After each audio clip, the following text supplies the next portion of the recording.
Hey, stop, tu roules sur le boulevard BD, c'est Manga sans feu pour toi. Kaiju number 8, tome 13, et Kaiju number 8, side B, tome 1.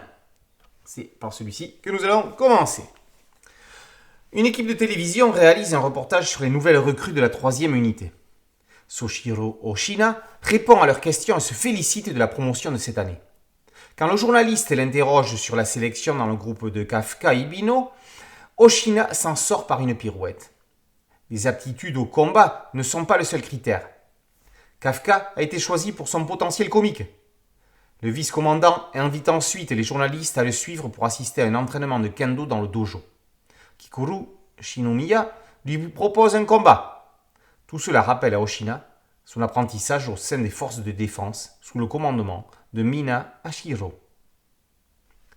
En parallèle au lancement de ce spin-off de Kaiju number 8, estampillé Side B, paraît le 13e tome de la série mère.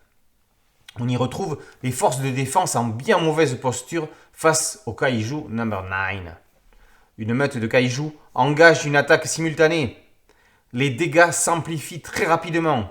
Aujourd'hui, le numéro 9 est déterminé à s'emparer de Tokyo pour en faire sa base opérationnelle afin de conquérir le Japon tout entier.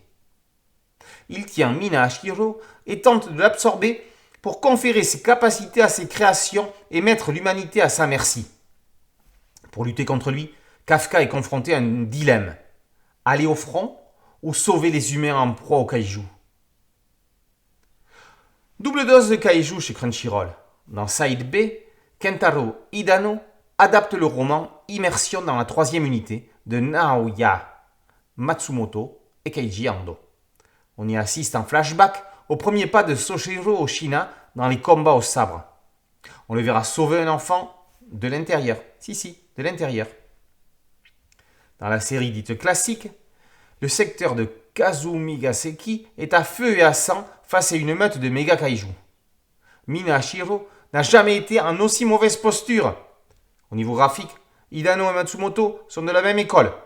Sans s'y pencher en détail, le profane ne remarquera même pas que les deux séries sont dessinées par deux mangaka différents.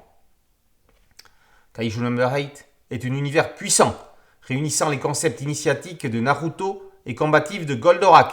C'est la licence à suivre. Elle deviendra sans nul doute une référence dans le futur.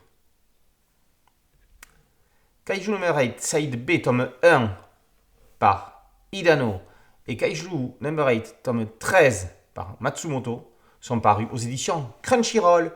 Boulevard BD, c'est un podcast audio, un site dédié et une chaîne YouTube. Merci de liker, de partager et de vous abonner. A très bientôt sur Boulevard BD. Ciao.